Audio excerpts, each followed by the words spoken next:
petrol-powered toothbrush. No, you get so much for free there because the petrol engine is shaking and a lot of the toothbrush movement is having it shake around. So, fuck, it's been done. Fuck off. I mean, everything has been done. Yeah, and in 2019, and of course it's one of those RC small engines. Ah, that's not good. No, I'm talking.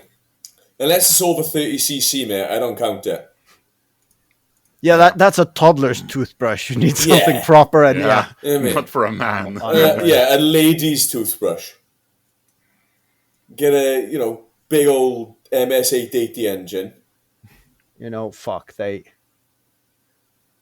did that as well. They took the hedge trimmer engine because that has a straight axle coming out, and then just hand mounted that in.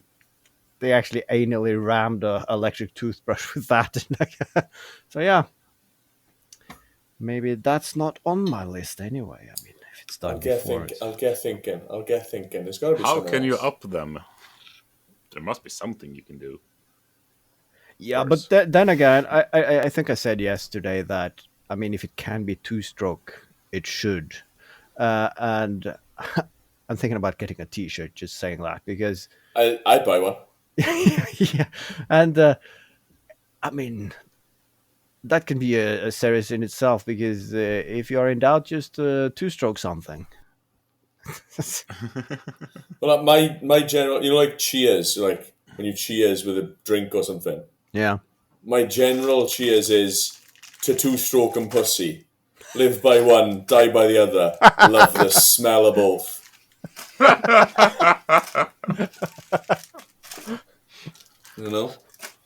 Yeah. I think what would be cool is if you could do almost like a kitchen multi-tool. So the exhaust would also work so you could cook on the exhaust. Yeah. Yeah. And then send the exhaust fumes around like a little tiny oven. Yeah, because I've been thinking about that, because I now have the two-stroke KitchenAid, and you can put a lot of accessories to that one, and now I will have the coffee grinder, but I mean, just grinding the coffee beans won't get you anywhere unless you have a kettle of boiled water, so I need a two-stroke boiler, basically. And of course, if I could mount those in, because now I have a gearbox and a chain, so I could easily make this run both on the same engine. But how do I most efficiently have a two-stroke engine boiling water? That's also something I'm thinking about. Exhaust fumes, 100%. Yeah. Exhaust could be a really weird variant on the meat smoker as well, couldn't it? Yeah. Okay. I I get the exhaust, and that is probably the easiest. But you can combine it though, because if I could wrap like copper brake tubes, because they are really small and nimble, and you can just wrap the cylinder head in that, because that will also have the steampunk look. So you can have that as a heater as well, and then run it back and just wrap it around the exhaust and put some exhaust tape around there to say, yeah, it should be. Well, essentially, what you're on about making is a two-stroke mocha pot. Yeah. Genius. So it boils up, goes through the mocha pot. Yeah. That should, it's a... as long as it's the problem is it's pressurized. You got to watch it and blow the fucking shit out of yourself. Yeah. Or if you do, make sure you film it. Yeah. 100%. No, actually, make sure you survive to upload it. Yeah. That too. You should put it out as a live, so it's already uploaded. Yeah. Maimed or hideously disfigured, fine, just upload it. Yeah. Leave instructions with your wife. What are they called, these coffee makers that you use on a stove? The stove metal top. Yeah, the stove top, but pots. the one it's like octagonal in shape, and it's like two parts, so you screw it together. That's Are they espresso pots? Use one I made earlier. Mocha pot or stovetop. Yeah. If you want a really good one, you buy a Bialetti. Oh. Nice. Tom is just showing us one on the video camera. Yeah. You have to Google that yourself. Well, everyone knows the classic mocha pot style, you know. But there's definitely a way, 100%, because that works on pressure alone. Yeah. So if you can get the water to the point where it starts to pressurize the actual container, which holds the hot water, that then pushes it up through the grounds, which produces the coffee in the top of the pot. Yeah, and of course it should be. Or you could do a vacuum coffee machine. That would be even cooler. Yeah. Yeah, I do actually have a vacuum pump. It's not mechanical though; it's electrical because I took a coffee machine apart. But it would Is be it 9 cool inches if long? What when?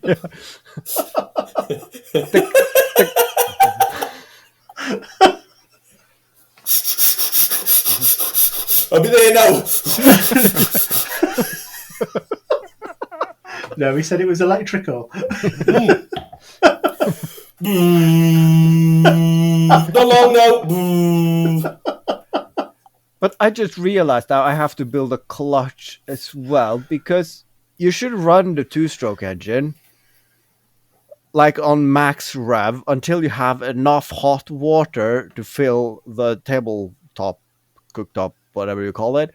And then it should automatically switch over that clutch to ka-chunk, and then it will grind the beans into that. So it should be fully automated. So you should just pull it and pull a lever, and it should actually make all the steps itself and pour you a cup of coffee. I'm just gonna put this out there. Have you ever seen Wallace and Gromit, mate? Because I mean, if you haven't, No, I'm not sure what you're talking about, but I really love me some Wensleydale. It's the Norwegian Wallace. He wants to be. Oh, I'm getting a knitted sweater. And, yeah. is there also 6 A's in Wallace?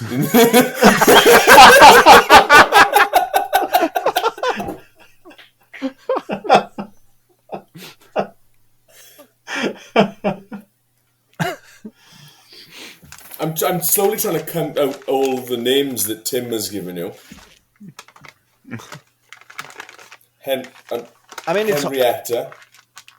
Harvey, Harold. Harold, I think, was John who coined. Or was it Phil? I'm not sure. You've not had Hamish yet, have you? No. You got the beard for it. Yeah. Yeah. When you get the bagpipes. Yeah. But fuck, you had one of your videos when you are going to Scotland to bring them back into the Union one log at a time. You had a bagpipe player on a rock there, didn't you? Yeah, How did that come about? Honestly, I'll tell you this: hand on heart, hands up, completely fucking coincidental, and I shit you not. Like, we were all sat in the pub. Is that a guy over there on the rock playing bagpipe? No, to be fair, the rock was my idea, right? But like, it was our first night in Scotland. Scottish Tom, who's basically the guy in charge up there, he wants to be the largest slab provider in sort of the north, well, basically all of the UK if he can. All right. So we rock up. Me and Jerry's had a couple of pints. Jerry's obviously from Grantland Timber. And just a little sidebar, that boy can't drink for shit. He just can't. Wine he's alright on, give him a couple of Guinness, shite. So all of a sudden we're sat there, and we hear bagpipes outside, and I'm like, I look at Tom, and I'm like, you're fucking having us on, aren't you? He's like, no, I didn't organise that. I was like, you've organised this, definitely. He's like, no, I haven't organised that. But when we were in the bar, I was like, oh no, there's a American wedding here and they've hired a bagpiper. I'm like, that's got opportunity written fucking all over it, man. Do you know what I mean? So I went out, cheeky as I can be, a couple of pints in me, you know, with old Dutch courage. I said, hey fella, do you mind going down and standing on that rock there and giving us a little ditty? And he did. He was like, yes, sound, yeah, I'm game. And then he done, obviously, the standard stuff. And then started hammering out Thunderstruck, which was fucking class. Like realistically, I understand I'm in Scotland, and there's a far greater chance of me seeing a viper in Scotland than there would be of me seeing one in Sweden. Don't get me wrong. Yeah. But like the odds of it happening on this one random Sunday in this one random pub on this one random lock when I happen to be in Scotland, I mean, it's like all the planets aligned, you know. It was great. Sure. It was great. I didn't check. He may or may not have been wearing pants. I don't know. I didn't ask. Didn't look. Didn't ask. A gentleman never asks. I don't think they can wear pants when they're playing the bagpipes. That's where they draw the air in from. That's my theory, anyway. Lovely setup. Lovely setup. I did not see this when we went to Edinburgh, but I've seen some footage from there, and it is a piper that he plays AC/DC as well, but he have a small propane bottle attached to himself and a valve, so he can just flick a switch and the bagpipe will throw like a half a meter of flames out the pipes. And I'm like, oh my god, you could do a two-stroke bagpipe. I want that. You're going to do a two-stroke bagpipe. Obviously. Why do you think I'm going to order a bagpipe this week? Yeah, it's just clicked. To be honest, though, I'm a little slow. Might not have noticed. Yeah. I'm in your neck of the woods, KJ, next week. Mm-hmm. Yeah, I'm flying to Stockholm on Saturday. Nice. What's okay, here to see? Yeah. Pardon? What do you have to see over here? What's bringing you over? No, we go it's our anniversary, so we go every anniversary for some reason. Don't know why. Oh, yeah, It's you do that. Cold. Yeah. So yeah, Why would you do that? Lauren wants to see the Northern Lights, mate, and I can't stop her. She's a dedicated woman who's keen on seeing it. Saw them outside my front door last year. I know.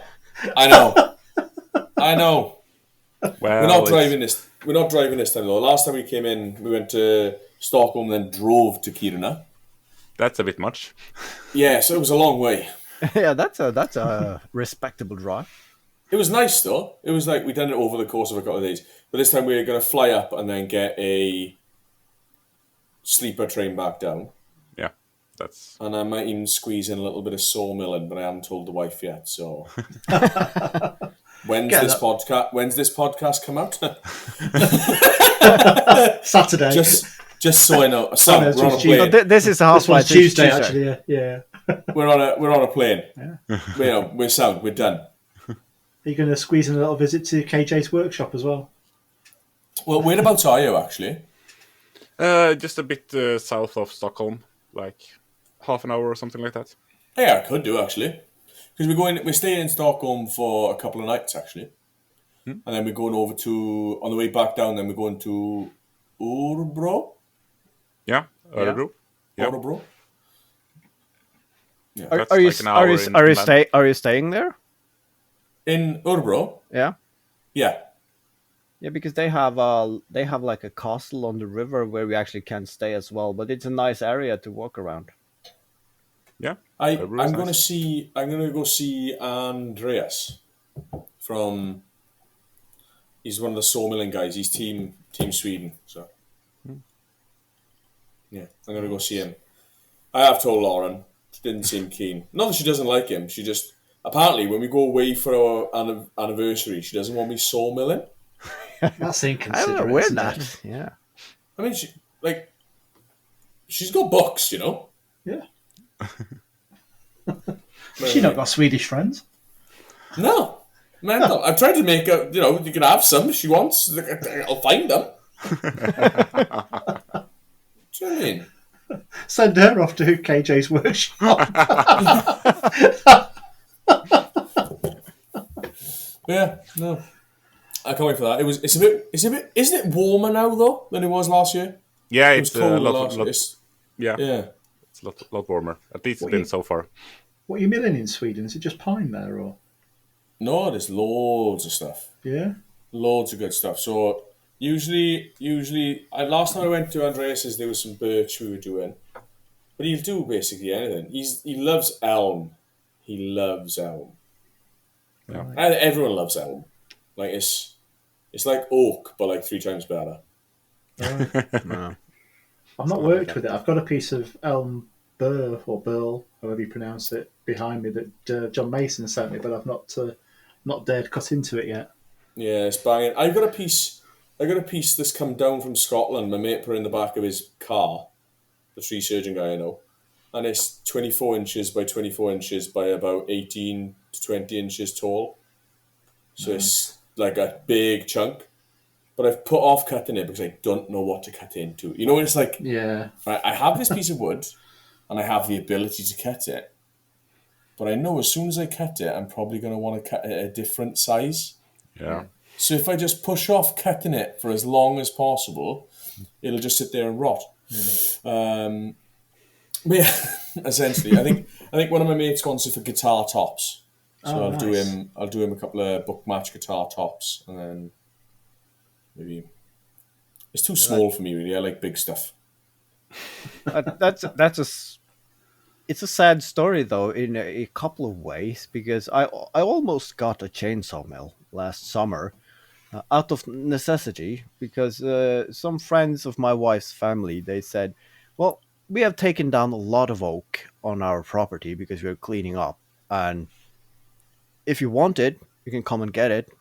And of course, they're not woodworkers, so they did not think that this is material that you necessarily can use. They were thinking firewood, right? And I was happy as a camper. Like, all right, we took the trailer. My wife's family brought a trailer, and we went down, took chainsaws, and we're going to get those logs.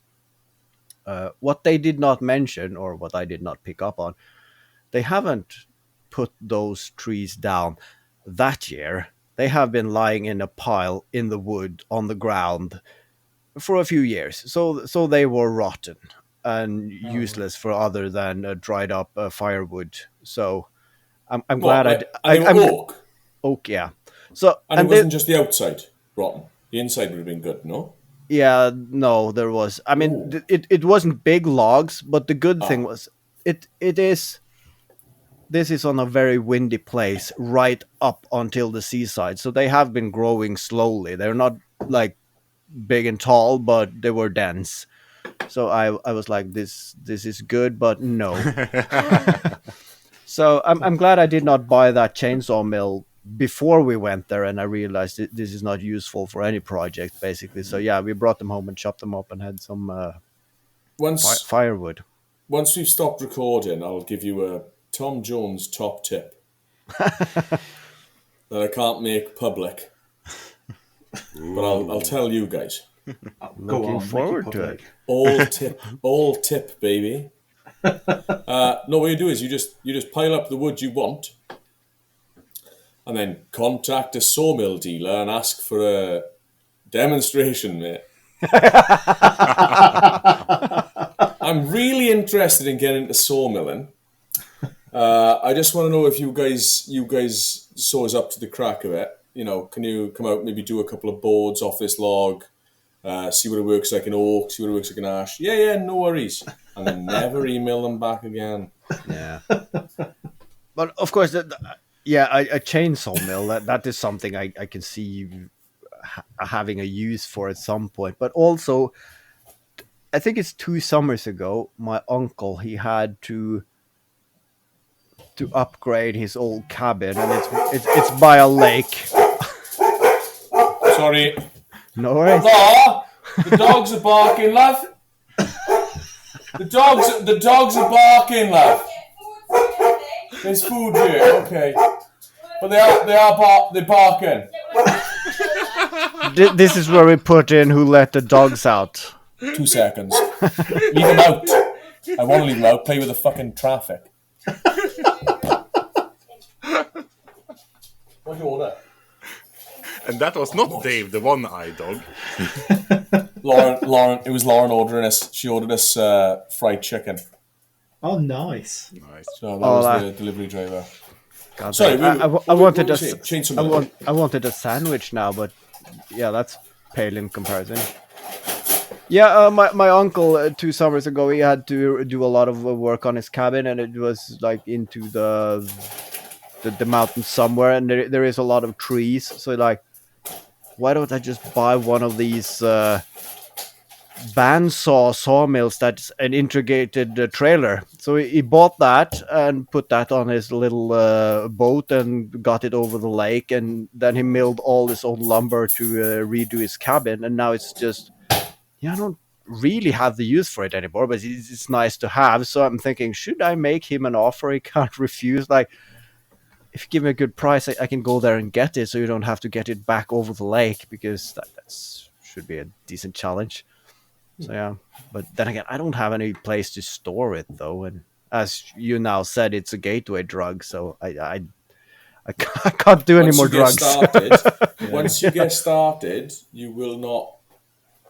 It's difficult. It is difficult to stop. It is difficult. It's like the way I describe it though is it's like other hobbies. So you say to someone, "Oh yeah, so I sawmill as a hobby, and I've like now got a bandsaw mill, a chainsaw mill, a full woodworking shop now because I need to do something with all of the wood that I've milled and sawed and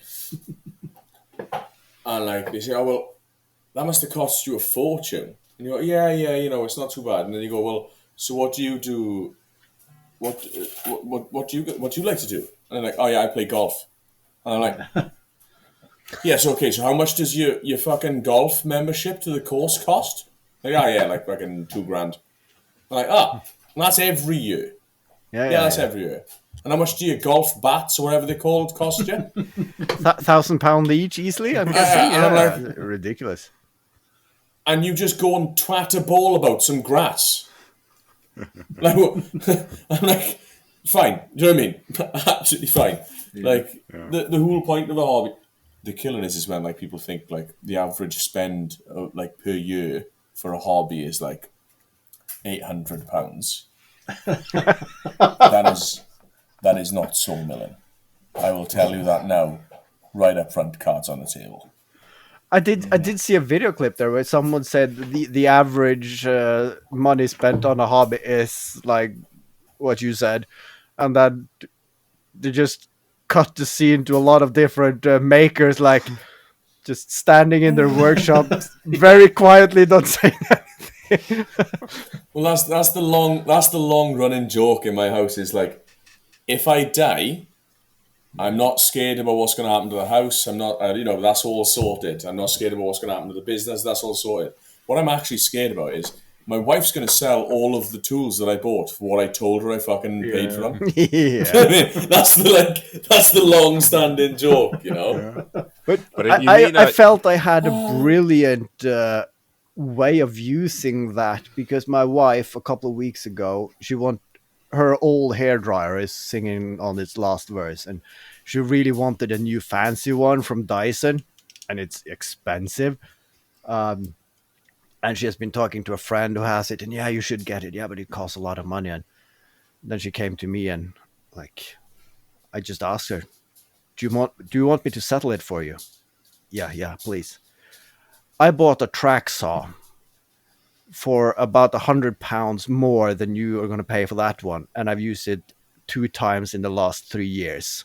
And she's like, thank you. And she just went and ordered it. I mean, she's using that thing a couple of times a day. So I mean, yeah. I wouldn't bat an eye using that on a couple of drills or a router or whatever. So come on, it's a tool, buy it. You need to have a maker mate to take care of your workshop when you pass. So someone you can trust that. Yeah, so someone won't cheat your significant other, and that the stuff will go to a good home as well. Oh, she's not dull. I'm pretty sure she knows I'm pulling the wool. Oh yeah, no, that brand new shiny box with the brand new MS-880. Yeah, I've had that years, love. Second-hander. I've got a friend who was still is heavily into fishing like I was, and he had some new rods arrive one day. His wife said, "New rod?" He said, "No." He said, "I sent some old ones away to be reconditioned. It cost me £30 per rod." And genius, that's what I thought. Absolute fucking genius. £500 rods. All these flies. No, these are my old flies. I just sent them for re-waterproofing.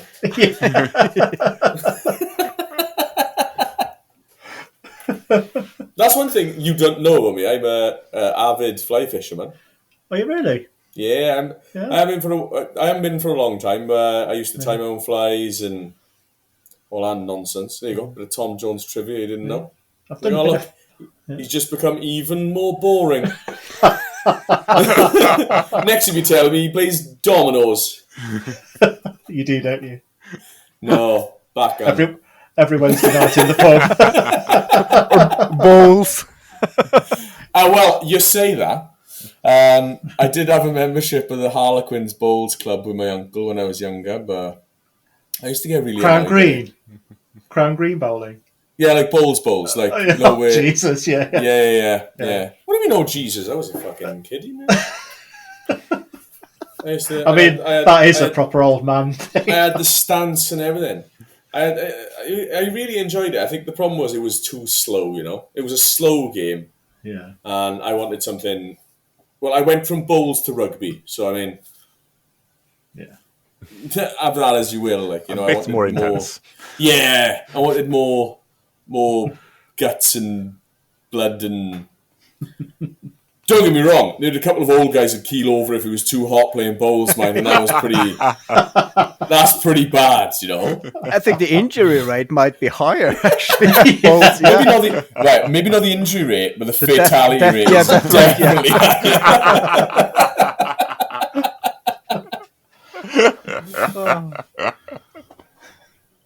Yeah, it's good fun.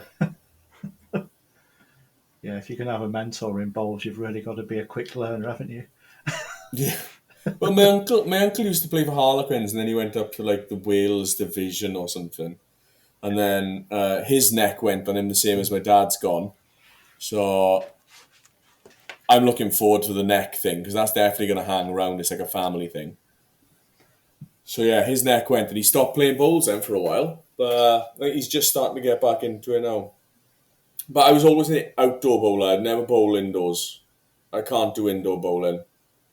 It's ridiculously different. It's ridiculous. It's like, you imagine grass.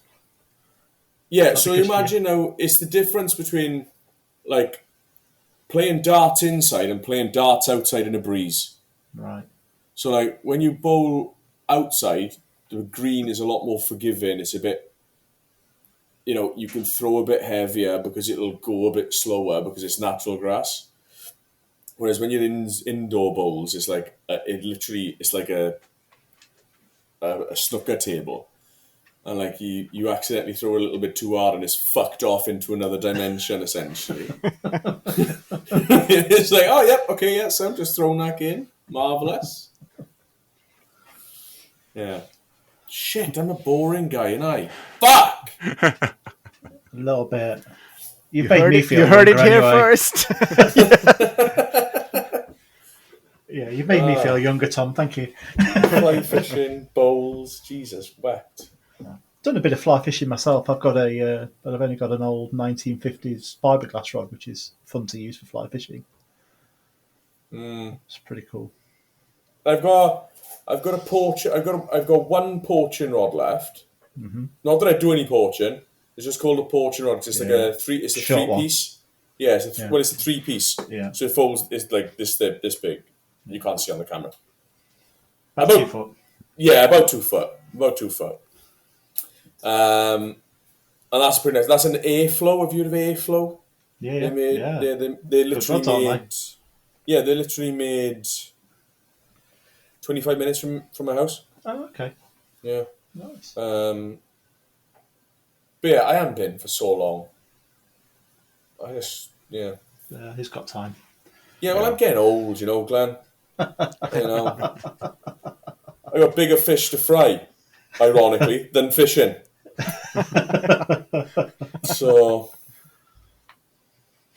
she didn't get me fried chicken, boys. I just got I don't know what the fuck she's got me. Come on, let's find out what Tom got for his dinner. So I know I've got cheesy chips. Oh, yeah. And it's a burger of some descript. It's got to be chicken, surely. No. Beef. Well, hear me out. Beef burger. Bacon. Ooh. and a deep fried chicken breast all in one burger. That doesn't sound too bad at all. Mate, it's like a mixed grill in a bun. Nice. Yeah. Need some black pudding on there. No, there's loads of chili sauce though. Since this is the half pint, I can admit I'm almost pitching a semi here.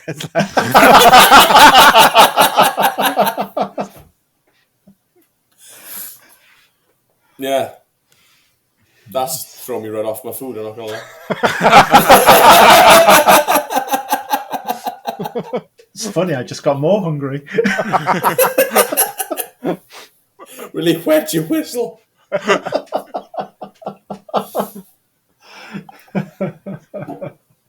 Talking about rods and buns, and rods, buns, and old blokes bending over, throwing balls down a green. No. On that note, should we call it a night? I know. Can you R-rate a podcast? Yeah. Yes, you can. Do we need to? Not yet, but we're close. Well, I mean, how many strikes do you get? Do you get the butt plug, the old man playing with balls, and I'm not talking about Glenn, I'm on about the bowls analogy, and Harriet throwing a semi.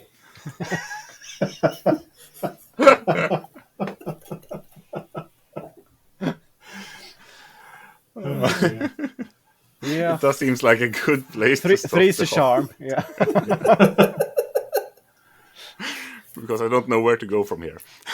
Tom, thank you so much for joining us. It's been a hoot. Sorry? It's been a delight. Absolute privilege to come on. I didn't think I was interested enough to fill up enough space. It's probably been the easiest episode we've ever had. Oh, might as well be. Yeah. There's nothing quite. I'm not fussed on the old. You know the dead spaces in the middle. You might tell her. I'm a bit of a chatterbox. You don't say. Can you tell? Can't tell. All you need to do. You've got one more word to say now. And that's bye. Ciao. Auf Wiedersehen. See you, mate. See you later. Thank you. How the fuck do I get off this thing? Right.